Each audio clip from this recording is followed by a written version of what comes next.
અને એ પણ ઉપાધિ એ વાતની છે, કોઈકની આપણે મદદ કરી હોય ને તો એ મદદને ભૂલી જાવી અને કોઈ આપણી મદદ કરી હોય એને જિંદગીભર યાદ રાખવી, તો તમે જીવનમાં દુઃખી નહીં થાવ કોઈ દિવસ. પણ ઉપાધિ એ વાતની છે કે તમે કોઈકની મદદ કરો એ તમને યાદ રહે છે, પણ તમને કોઈકે મદદ કરી હોય તો ભૂલી જવાય છે. હનુમાનજી મહારાજ સેવક છે અને એને સેવકનું અભિમાન નથી, પણ મારા સ્વામીનું અભિમાન છે કે મારા સ્વામી આ છે. પોતાના રામનું ગૌરવ છે ને. અસ અભિમાન જાઈ જની ભોરે, અસય અભિમાન જાઈ જની ભોરે, મેં સેવક રઘુપતિ પતિ મોરે, મેં સેવક રઘુપતિ પતિ મોરે. હું તો સેવક છું અને મારા પતિ તો રામ છે, મારા માલિક પ્રભુ છે. પોતાના સ્વામીનું કામ કર્યા વગર જે માણસ ક્યારેય પણ વિશ્રામ લેતો નથી, એવા હનુમાનની કથા મારે તમને સંભળાવી છે, જેને પોતાના સ્વામીનું અભિમાન છે. અભિમાનનો અર્થ એવો ન સમજશો કે હું અભિમાન એટલે પેલો શબ્દ. અભિમાન એ છે કે પણ મારા સ્વામી રામ છે. નહીં તો અભિમાનની વાત કરીએ તો ભગવાને કીધું છે, સર્વધર્માન પરિત્યજ્ય મામેકમ શરણમ વ્રજ. ગીતાજીમાં ભગવાને કીધું છે તું બધું મૂકીને મારી પાસે આવી જા. તો અભિમાન ન થયું? પણ અહીંયા હું રઘુનાથજીનો સેવક છું, હું એનો દાસ છું, એનું મને ગૌરવ છે, એનું મને અભિમાન છે કે જે માણસે ક્યારેય પણ ભગવાનના કામને પૂરું કર્યા વગર વિશ્રામ ન લીધો હોય. મૈનાક પર્વત નીકળીને કહે કે તમે આટલો બધો સમંદર ઉલ્લંઘી રહ્યા છો, થોડી વાર વિશ્રામ લઈ લો. અને ત્યારે હનુમાનજી કહેતા હોય, રામ કાજ કુન હે બિનુ મોહી કહા વિશ્રામ. રામના કામ પૂરું કર્યા વગર મારે ક્યાં વિશ્રામ છે? અને જ્યારે આવી જિજ્ઞાસા સેવકને જાગે ને, ત્યારે માલિક એની ચિંતા કરતો હોય, ત્યારે માલિક એની પ્રશંસા કરતો હોય. જે વેદ શાસ્ત્રો પુરાણો ઋષિમુનિઓ ઉપનિષદો જે ભગવાન રામના વખાણ કરે છે, તમે જુઓ ગ્રંથોમાં ભગવાનના જ વખાણ છે. પ્રભુએ આમ કર્યું, પ્રભુએ આમ કર્યું, પ્રભુએ આમ કર્યું. અનેક જગ્યાએ તમને ભગવાનના વખાણો જોવા મળે છે ગ્રંથોમાં, ગમે તે ગ્રંથ હોય પછી. પણ રામચરિત માનસમાં અઢળક જગ્યાએ રામના કાર્યની પ્રશંસા છે, પણ સામે જે રામના વખાણ વેદોએ કર્યા એ જ રામે હનુમાનના વખાણ કર્યા છે, એના કાર્યની પ્રશંસા કરી છે.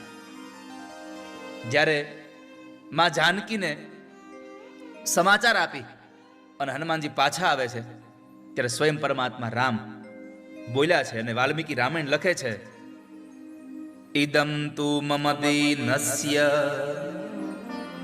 મનોભૂય પ્રકર્ષતિ યદિ હાસ્ય પ્રિયાખ્યાતુર ન કુર્મી સદૃશમ પ્રિયમ. રામજીએ શું કીધું ખબર છે? હનુમાન, આ તને નવાજવા માટે, તારી પ્રશંસા કરવા માટે, તારી પુરસ્કાર દેવા માટે મારી પાસે કોઈ વસ્તુ જ નથી. આ સંસારમાં સૌથી કોઈ જો મોટા મોટો પુરસ્કાર હોય ને તો તમારું માન અને સન્માન છે. બીજાને પ્રેમ અને લાગણી આપો, એનાથી મોટો પુરસ્કાર નથી આ સંસારમાં. આજ તને સન્માનવા માટે મારી પાસે કોઈ એવો પુરસ્કાર જ નથી, એનો અભાવ છે. એ મારા મનને આજે બહુ વેદના આપી રહી છે કે જેને મને આટલો પ્રિય સંવાદ સંભળાવ્યો કે એનું હું પ્રિય કોઈ કામ નથી કરી શકતો. હનુમાન, આ સમય તને દેવા માટે મારી પાસે બીજું કાંઈ નથી, એક કેવલ આલિંગન સિવાય. ભગવાન રામે હનુમાનને આલિંગન આપ્યું છે. એષ સર્વસ્વ ભૂતસ્તુ પરિષ્વંગો હનુમત મયા કાલમિમં પ્રાપ્ય દત્તસ્ય મહાત્મનઃ. તને આલિંગન દેવા સિવાય મારી પાસે કશું કાંઈ સાધન નથી. કોઈ નોકરે સારું કામ કર્યું હોય અને શેઠને આમ આલિંગન આપે, બથ ભરે, અને નોકર પુલકિત થઈ જાય, એ બહુ સામાન્ય ઘટના છે કે મારા શેઠે મને બાથમાં લીધો. આવું સમજીને માણસ એકદમ રોમાંચિત થઈ જાય. આ બહુ સામાન્ય ઘટના છે. પણ પોતાના નોકરને બાથ ભીડી અને માલિક જ્યારે પુલકિત થઈ જાય ને ત્યારે સમજવું આ અસામાન્ય ઘટના છે. વાલા ભક્તજનો, નોકરને બથમાં લઈ અને સ્વામીને પોતાને થઈ જાય મને આનંદ થઈ રહ્યો છે, એ અસામાન્ય ઘટના છે. અને એવી જ ઘટના અહીંયા રામચરિત માનસમાં બની છે. જ્યારે હનુમાનજીને આમ ભેટા ત્યારે હનુમાનજી જેટલા પુલકિત થયા એના કરતા અનેક ગણા પુલકિત પ્રભુ રામ બન્યા છે. હું હનુમાનને ભેટી રહ્યો છું, હનુમાનને ભેટી રહ્યો છું. ઇત્યુક્ત્વા પ્રીતિહષ્ટાંગો રામસ્તં પરિશસ્વજે હનુમંતં કૃતાત્માનં કૃતકાર્યં ઉપાગતમ. ભગવાને જ્યારે હનુમાનજીને પોતાના ગળે લગાવ્યા, પોતે પુલકિત થયા છે.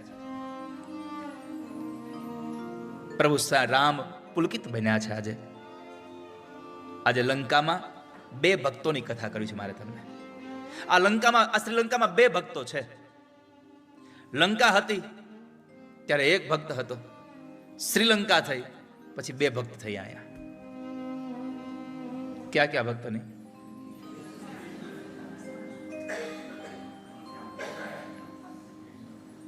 ના, હજી એક નામ છે, કોઈને યાદ હોય તો.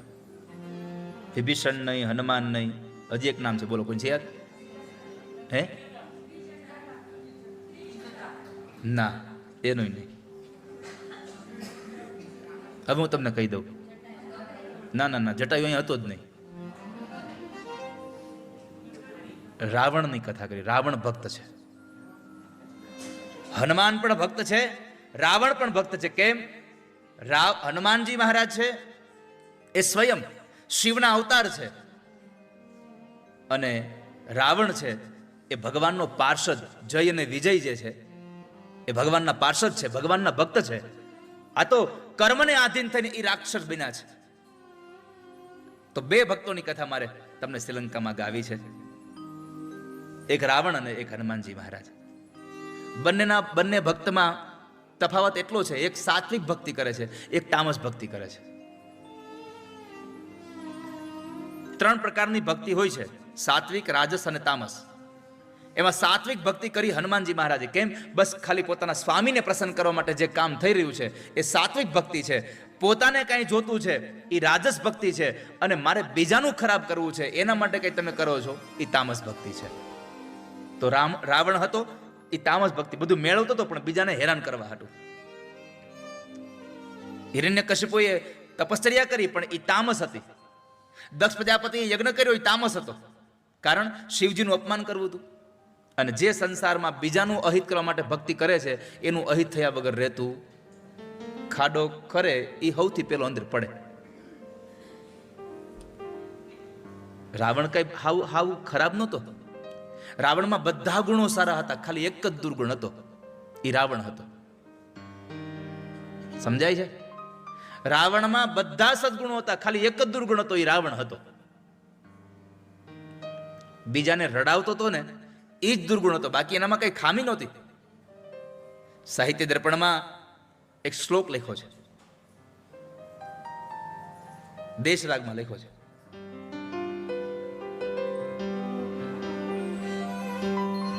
ભલે આપણે વિદેશમાં છીએ પણ આપણે દેશમાં ગાય.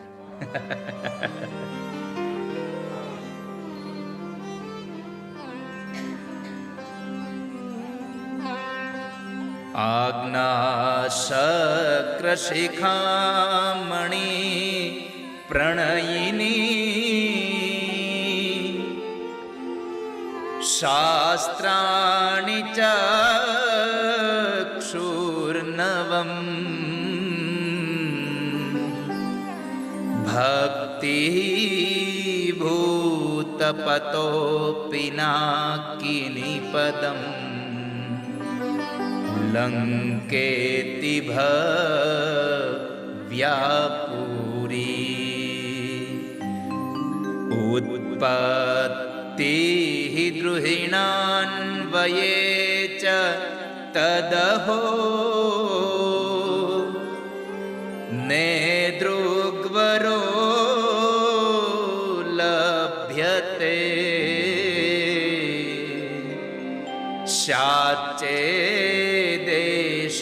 रावण कवन पुनः सर्वत्र सर्वे गुणा सर्वत्र सर्वे ગુણા. સાહિત્ય દર્પણમાં એક શ્લોક આપ્યો છે. આજ્ઞા શક્ર શિખા મણિ પ્રણયિની શાસ્ત્રાણી ચક્ષુર્નવમ.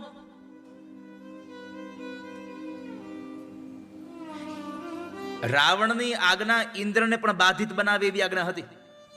આપણે બધાએ સાંભળ્યું છે કે નવગ્રહોને ઢોલિયા બાંધીને રાખતો હતો. હવે આ જેવો તેવો માણસ કહેવાય? કેટલી મોટી ભક્તિ હોય ત્યારે થયા. આપણાથી આપણા આંગણામાં એક ગાય નથી બંધાતી અને 9 ગ્રહોને બાંધ્યા.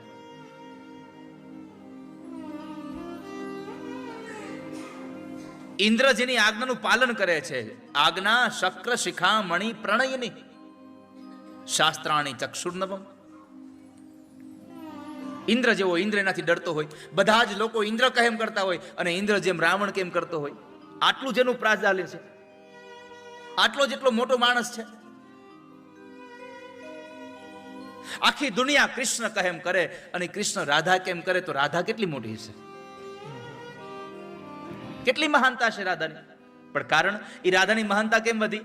તો કહે છે કે એને કઈ સત્કર્મ કર્યા છે, એને કઈ પુણ્ય કર્યા છે, એને કેવી તપસ્યા કરી હશે.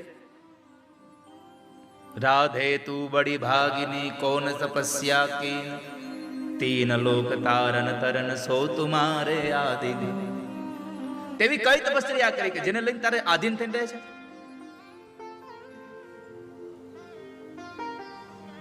તો રાવણ એટલો મોટો માણસ છે કે ઇન્દ્ર એની આજ્ઞાનું પાલન કરે છે, એને આધીન થઈને, એને બાધીન થઈને રહે છે. એનું કારણ હતું રાવણ પાસે 3 આંખ હતી. હવે તમને શંકા જશે કે 3 આંખ તો કેવલ શંકરને જ છે, તો આને ત્રીજી આંખ કઈ આવી? 2 આંખ તો આપણે બધાને છે, પણ રાવણને ત્રીજી આંખ શાસ્ત્રની હતી. એની પાસે જે શાસ્ત્ર હતું, અત્યારનો કોઈ પણ બ્રાહ્મણ જ્યારે જ્યોતિષ કરવા બેસે ત્યારે રાવણનું જ્યોતિષ એવું હતું ને ગુરુજી. રાવણ એટલો સારો જ્યોતિષી હતો.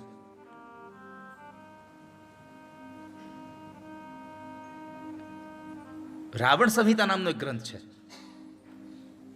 એમાં જ્યોતિષ નું બહુ સારું લખ્યું છે બધું. તો એની પાસે ત્રીજી આંખ શાસ્ત્રની હતી. અને આ સંસારમાં જેની પાસે શાસ્ત્રની આંખ છે, છતાં પણ માણસ ડૂબ્યો. કારણ જ્ઞાન હોય પણ જ્ઞાન કઈ જગ્યાએ વાપરવું ને એની ખબર ન હોય. આ સંસારમાં સૌથી મોટું જ્ઞાન કયું? લોકોને જ્ઞાન થઈ જાય એટલે તરત જ કહેવા માંડે, એ તો આપણને ખબર જ છે. જો તમને એક વાત કહી દઉં, તમે કથા ગમે એટલી સાંભળી હશે, પણ તમને બીજી કથામાં જાવ ત્યારે મજા ત્યારે જ આવશે કે જ્યારે તમે હાવ ખાલી થઈને જાઓ. કથા સાંભળવા જાવ ને ત્યારે સાવ ખાલી થઈને જાઓ. દૂધ લેવા જાય અને પાણીની બરણી ભરીને જાય, દૂધ લઈને આવે. એમાં ખાલી વાસણ લઈને જાવ તો ભરીને આવો. એમ જ્યારે પણ કથામાં જાઓ, આજે અહીંયા કથા પૂરી થાય ને આવતીકાલે બીજા વક્તાની કથામાં જાવ ને તો પાછું એમ ન કેવું હજી તો કાલ આપણે કથા સાંભળી છે ને આપણને ખબર જ છે બધી. ના, બીજા વક્તાની કથામાં જાઓ ત્યારે આ ડબલું ખાલી કરીને જાવ. હાવ જેટલા લોકોએ ડબલું ભરી રાખ્યું છે ને એને જ ઉપાધિ છે. ખાલી કરી નાખ્યું છે એને કઈ ઉપાધિ જ નથી.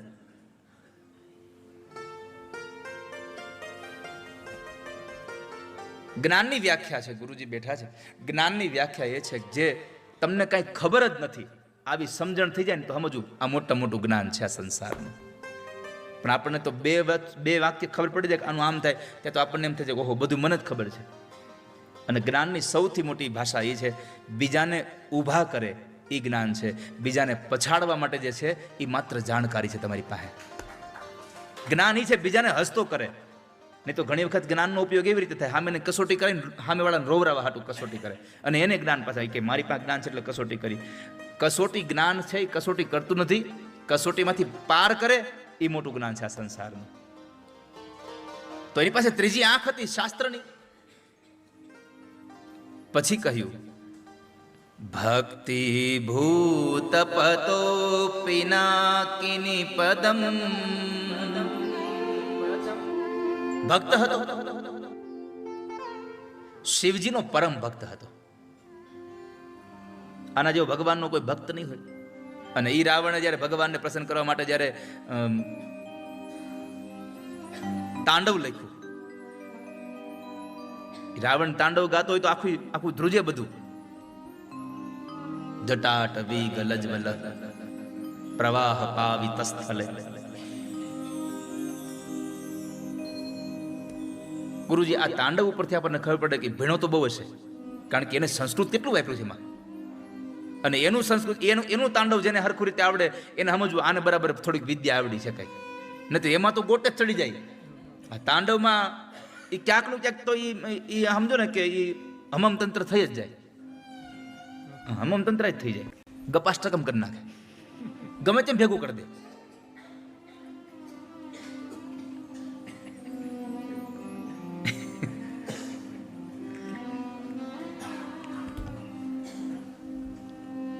રાવણ, હા તમે ઓલું જે બીજું તાંડવ શીખ્યું છે ગિરીશભાઈ, કયું છે બીજું? શેલ શું? હા, ઈ તમે ગાયકો. આ જટાટવી ગલજવલ વાળું છે એ બહુ અઘરું છે. એના માટે તમારે પેલા એનું અધ્યયન કરવું પડે, એને કોઈ સારા વિદ્વાન બ્રાહ્મણ પાસેથી ભણવું પડે, એની સંધિ છૂટી પાડી પડે, નકર ઇન્દ્ર શત્રુ વિવર્ધસ્વ થઈ જાય. છે ખાલી ઇન્દ્ર શત્રુ વિવર્ધસ્વ, પણ ઇન્દ્ર શત્રુ વિવર્ધસ્વ થઈ જાય. ભાગવતજીના છઠ્ઠા સ્કંદની કથા છે વૃત્રાસુરની. ખાલી ફેર એટલો જ પડ્યો, ઇન્દ્ર કર્યું, યજ્ઞ થતો તો ઇન્દ્રને મારે એવો દીકરો જોતો હતો એટલે, પણ ઇન્દ્ર થયું તો ઇન્દ્રના હાથે મરે એવો દીકરો થયો. ફેર કાંઈ લાંબો નથી એમાં. જટાટવી ગલજવલમાં ખાલી ભેગું કરી દેવાનું ગમે ત્યાંથી, એમ નથી. આખો અર્થનો અનર્થ થઈ જાય છે. એ શ્લોકોને ગાવા હોય તો કોઈ વિદ્વાન બ્રાહ્મણ પાસે જઈને પહેલા ભણી લો, સમજી લો, અને પછી ગાવાનું ચાલુ કરો. પણ થાય છે એવું, ગાવાવાળા એવા, સાંભળવાવાળા એવા, એટલે કોઈને કઈ બધું હાલી જાય છે. પણ મારી તો એક પ્રાર્થના છે, જેને ગાવું છે ને એને પરફેક્ટ ગાવું. ન આવડે, આપણે નથી રમતા. તમે તમારી જાતે, અને એક વાત જિંદગીમાં લખી રાખજો, બધી જગ્યાએ જીતી અને જે આનંદ મળે છે ને એમાં અમુક જગ્યાએ હારવાથી આનંદ મળે. અમુક જગ્યાએ હારી જવાની મજા છે, બહુ બધી જીતવાની મજા છે, પણ અમુક જગ્યાએ હારવાની મજા છે. અને હારવામાં જે આનંદ મળે એ જીતવામાં નથી મળતો. ક્યાંક સ્વીકાર લેવે કે આ મારું કામ નથી. અને જ્યારે તમે સ્વીકાર લેશો ને કે આ મારું કામ નથી, ત્યારે તમારી મોટાઈ વધી જશે કે ભાઈ સ્વીકાર તો થયો. નહીં તો દુનિયામાં સ્વીકાર ન થતો કોઈ માણસ. ભૂલ કર્યા પછી ના આમ જ હોય, આવું થાય. તો ભગવાન શિવનો પરમ ભક્ત હતો, જ્ઞાની હતો. ભક્તિ ભૂત પતો પિનાકિની પદમ. અને વળી પાછો લંકેતિ ભવ્યાપુરી.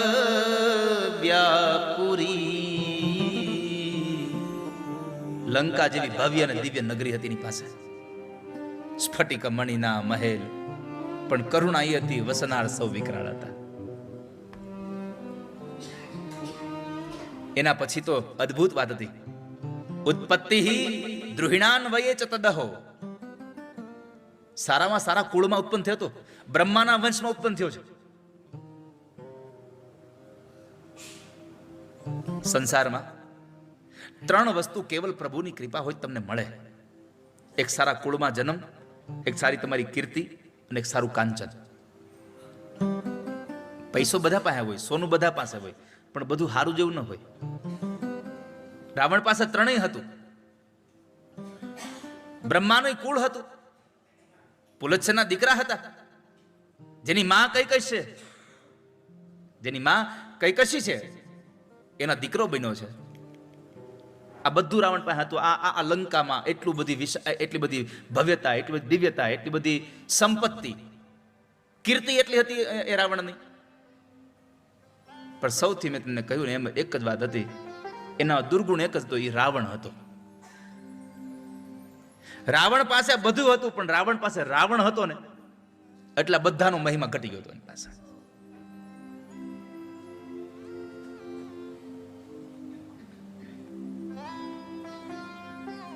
બધાને હેરાન કરતો હતો. બાકી જો એક બધાને હેરાન ન કરતો હોત તો આજે રાવણ પૂજાતો હોત.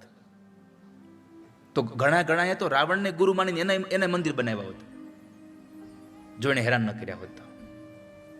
આ સમજાય તમને? આખું ભાણું અથવા તો તમે સરસ મજાનો દૂધપાક ખાધા પછી એક નાનો એવો ખાલી મૂળો ખવાઈ જાય ને એટલે પછી ઓટકાર તમને મૂળા નો જ આવે. એમ તમારી પાસે ગમે તેટલી સંપત્તિ હોય, ગમે તેટલી કીર્તિ હોય, ગમે એટલું કુળ સારું હોય, પણ તમારો એક દુર્ગુણ હોય એટલે સમાજને તમારો દુર્ગુણ દેખાય છે. આ સંસારને દુર્ગુણ જોવાની ઈચ્છા છે બહુ. નકર રાવણ જેવો ભક્ત જ નહોતો આ સંસારમાં કોઈ. સ્વયં ભગવાન મહાદેવ કહેતા હોય કે રાવણ તમે મારા ઘરનું વાસ્તુ કરવા આવો, તો કઈ નાની વાત છે? સ્વયં ભગવાન શિવ કહે છે કે તું મારા ઘરનું. અરે મેં કથા સાંભળી છે કે ભગવાન રામ જ્યારે સમુદ્રની પૂજા કરવી હતી ત્યારે રાવણને બોલાવ્યો છે પૂજા કરવા. વિમાન લઈને આવ્યો છે. આનાથી બીજો કોણ માણસ આવો? બધું હતું એની પાસે, પણ એક હારે રાવણ હતો એટલે આ સંસારમાં એની પૂજા ન થઈ.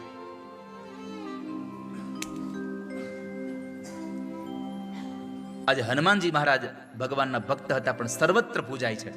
આ દુનિયામાં કોઈ ગામ એવા છે જ્યાં શિવાલય નહીં હોય, કોઈ ગામ એવા છે જ્યાં રામજી મંદિર નહીં હોય, કોઈ ગામ એવા છે જ્યાં રાધાકૃષ્ણ મંદિર નહીં હોય, પણ એક ગામ એવું નહીં જ્યાં હનુમાન નહીં બેઠો હોય. ભગવાન હનુમાનજી બધા જ ગામો બેઠા છે. આ દુનિયાના બધા સંપ્રદાયના લોકો અલગ અલગ ભગવાનને માને, પણ કોઈ એવો માણસ નહીં જે ભગવાન હનુમાનને નહીં માનતો. બધા હનુમાનને માને.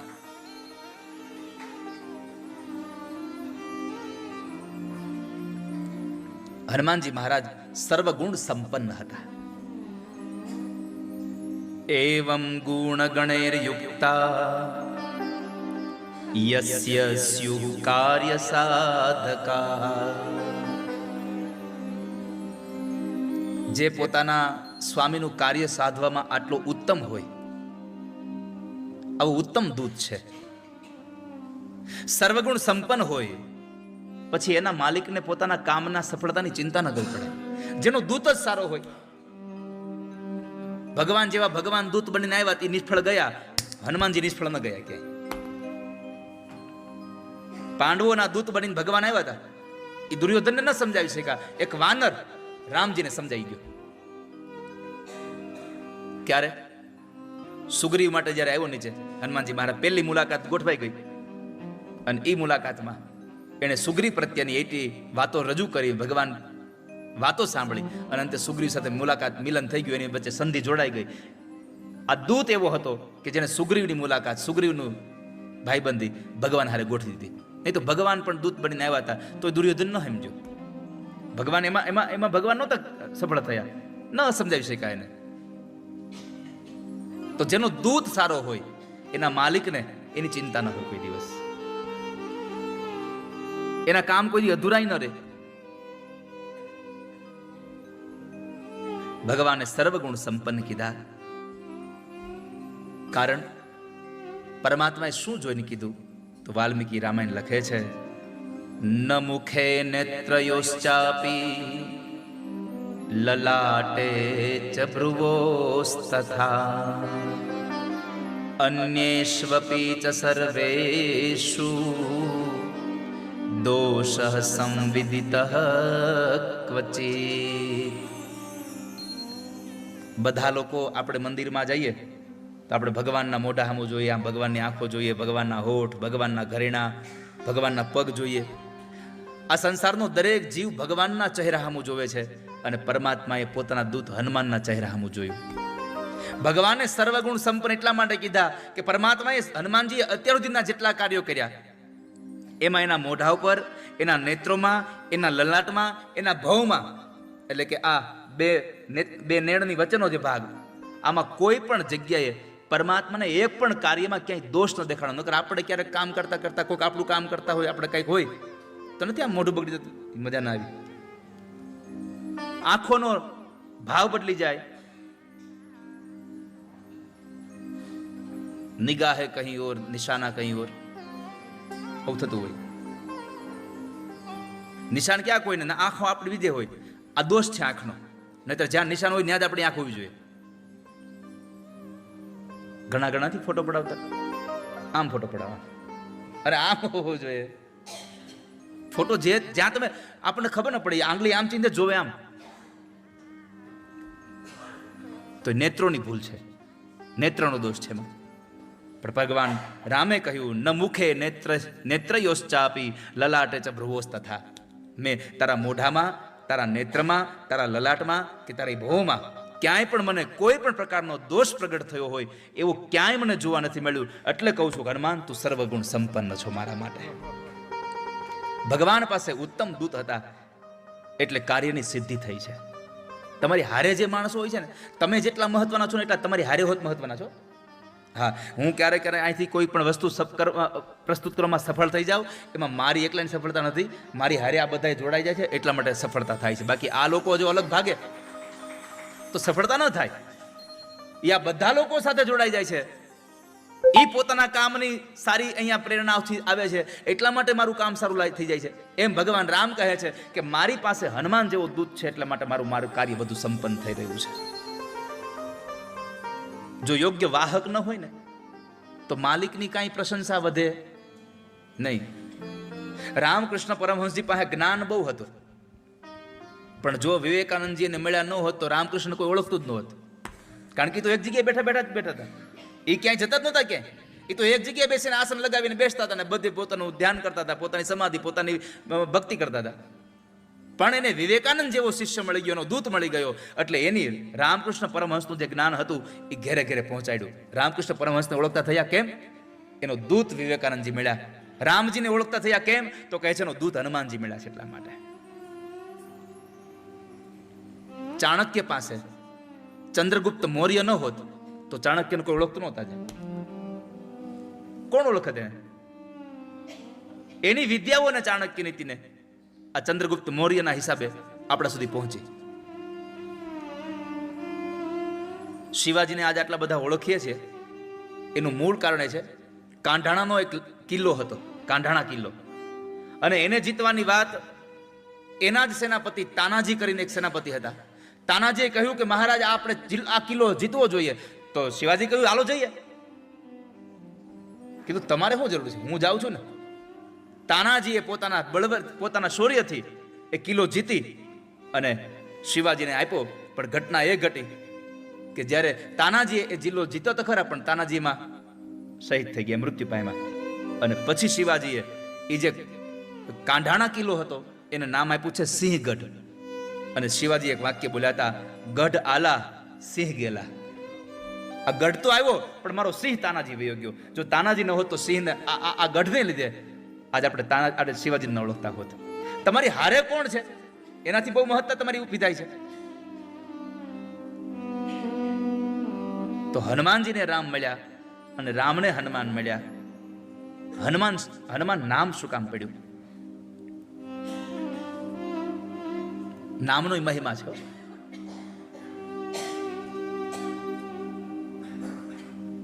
નામનો મહિમા ન હોય તો તમે જુઓ, દીકરાનું નામ સૌ લોકો રાખશે. આ મારો કનૈયો છે, કનૈયો બધા નામ રાખશે. કોઈ દી કોઈ રાખ્યું કંસ? એક નામ બતાવો, લ્યો મને કંસ. એક નામ રાવણ બતાવો. આ મારો રામ છે. નામનો મહિમા છે. હનુમાન નામ શું કામ છે? નામમાં શું રાખ્યું છે? આવું શેક્સપિયરે લખ્યું છે, what is there in name. નામમાં શું ભર્યું છે? પણ નામમાં છે એ ક્યાંય નથી. કારણ જ્યારે જ્યારે ભગવાન, આપણે સંસારનો માણસ, સંસારનો જીવ દુઃખી થાય ત્યારે ભગવાનને યાદ કરે છે, અને ભગવાન જ્યારે દુઃખી થાય છે, ભગવાન જ્યારે આપત્તિમાં આવે છે ત્યારે ભગવાનના નામને લેવાય છે. ભાગવતજીમાં કથા છે કે જ્યારે પૂતના આવી ત્યારે પૂતનાની ઉપર, પૂતનાએ ભગવાન ઉપર જ્યારે ભગવાનને ઝેર પીવડાવ્યું પછી મા એને લઈ આવ્યા ભગવાનને, પછી માએ પૂતના કવચ ગાયું છે, ઇન્દ્રિયાણી ઋષિકેશ. તારા ઇન્દ્રિયોની રક્ષા ભગવાન ઋષિકેશ કરે, તારા મનની રક્ષા ભગવાન નારાયણ કરે, તારા ચિત્તની ભગવાન કૃષ્ણ ગર્ભ, તારા ચિત્તની, તારા બુદ્ધિની રક્ષા કરે. એમ ભગવાનના નામો લીધા છે. જ્યારે ભગવાન આપત્તિના સમયમાં આવ્યા તો એનું નામ લીધું છે. અમુક અમુક નામ આવે ને ત્યાં આપણા ચરિત્રો યાદ આવી જાય. તમે કોઈ કંસને જોયો છે? હાલો, કંસને જોયો? કંસને ન જોયો ને? તો કંસ બોલે તો શું થાય? તમને ખબર પડી જાય કે કંસ એટલે બધાને હેરાન કરવા વાળો.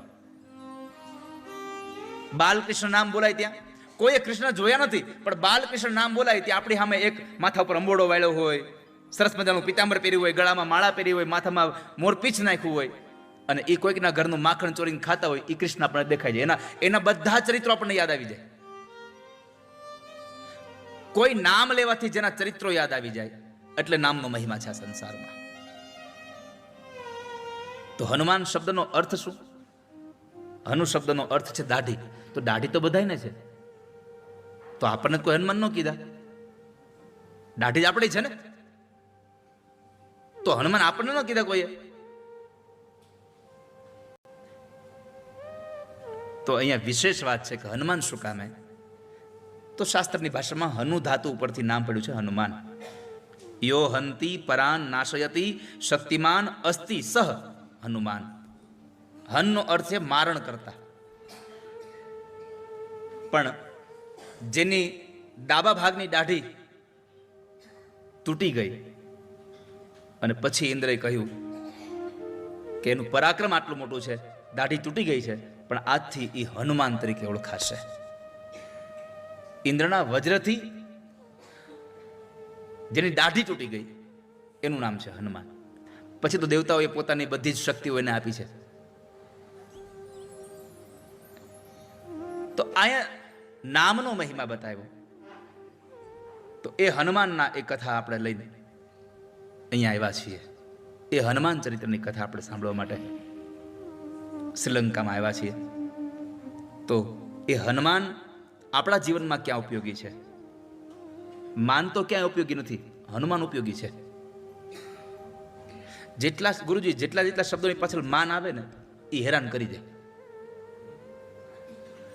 જેટલા શબ્દોની પાછળ માન આવે હેરાન કરે. સૌથી પહેલું અભિમાન. જેને આવ્યું જોઈ લો તમે, જડા મૂળ કાઢ્યું એનું, જેને એને આવ્યું પાછળ માન.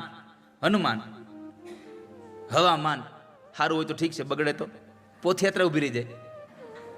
વરસાદ છે કેમ જાય તરત બદલી જાય. અને અહીંયા તો નક્કી જ નહીં, કઈ વરસાદ આવી જાય કઈ તડકો આવે. હવામાન, મહેમાન ટાણે આવે ને ટાણે વૈયા જાય તો વાંધો ન આવે, પણ પછી અમુક મહેમાન હોય તો લપ પગે ચોટે. એકવાર એક ભાઈના ઘરે એનો મિત્ર આવતો હતો. આમ દૂરથી જોઈ ગયા કે આવડો હાડો લપડો આવે છે, જાહેર નહીં કોઈ રીતે. એટલે એના ઘરવાળાને કીધું, હા બળ જલ્દી મને 2 ગોદા આપી દે, 1 બ્લેન્કેટ આપી દે. કેમ? હું ઓઠીને હોઈ જાઉં છું અને મારો મિત્ર આવે છે ને કહેજે કે તમારા ભાઈને મજા હતી એટલે એ સૂઈ ગયા છે, એને તાવ આવે છે, બહુ ઠંડી લાગે છે, નકરી જાહે નહીં અહીંથી. સારું, 2 ગોદડા અને 1 બ્લેન્કેટ ઓઢાડીને સૂઈ ગયો. મિત્રએ આવીને કીધું કે ભાભી મારા ભાઈ છે પણ એને બહુ તાવ આવ્યો છે ને એટલે એ અત્યારે એને ઠંડી લાગે છે એટલે સૂતા છે. મારા ભાઈને તાવ આવ્યો છે? અરે રે, તો તમારે રોકાવું પડશે, કે દવાખાને લઈ જવા પડે તો. તે તો રોકાણો. એ બહાર સોફામાં બેઠો.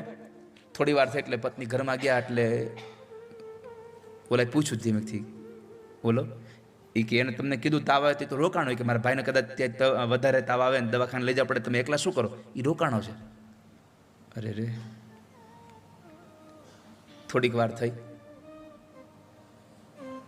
પત્ની ઘરમાં કામ કરતા હતા, પૂછ્યું મારા ભાઈને કઈ રાહત? તો કે ના ના, હજી એમ જ છે, એને શરીર બહુ દુખે છે. તે બરાબર પત્ની ઘરમાં ગયા અને ખોટે ખોટું કીધું કે તાવ બહુ ચડ્યો છે એટલે પગ દાબો મારા. એટલે પત્ની પગ દબાવતા. તે ઓલો ભાઈ અંદર આવ્યો, મિત્ર, બોલતા ને હુવા દો. ભાભી તમે ઘરનું કામ કરો, પગ હું દબાવું, લાવો. પગ ઈ દબાવતો હતો. કલાક 2 કલાક ગઈ, પગ દબાવવાનું ચાલુ છે.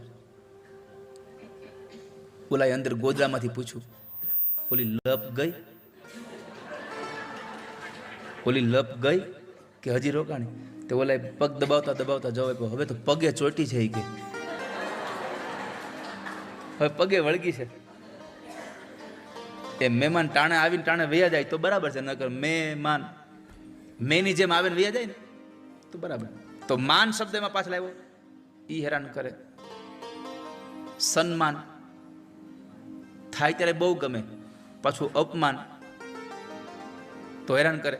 સન્માન થાય, તમને આજે સોફામાં બેહવા મળે અને કાલ તમને પાછળ ખુરશીમાં બેહવા મળે એટલે પછી મજા ન આવે.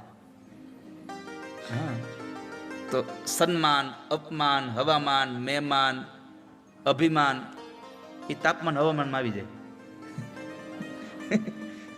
હાલો પછી આગળ હવે વિમાન. વિમાન જો બરાબર આમ સ્થિર હાલ્યું જાય ને બરાબર મસ્ત મજાનું લેન્ડિંગ થઈ જાય તો બરાબર છે, બાકી ઉપર જ ખામી આવી જાય પછી લેન્ડિંગ ટાઈમ હોય જ નહીં. તો 3 વસ્તુ એકારે મળે. કેટલું મળે? વિમાનમાં કંઈક ખામી આવે ને એ બરાબર પ્રોપર લેન્ડિંગ ન થાય એટલે 3 વસ્તુ એકારે મળે: મૃત્યુ, અગ્નિ સંસ્કાર અને અસ્થિ વિસર્જન. બધું એકારે. આ વિમાન, આ જેટલા શબ્દોની પાછળ માન આવે બધા હેરાન કરી જાય. એક આપણો હનુમાન એવો છે જે તમને હેરાન ન કરે. એક હનુમાન એવો છે. તો આવા હનુમાનજીની કથા આપણે સૌ લોકો લઈને અહીંયા આવ્યા છીએ અને એ હનુમાનજીના ગુણાનુવાદ આપણે બધાને ગાવા છે. તો એ હનુમાનજીની કથાના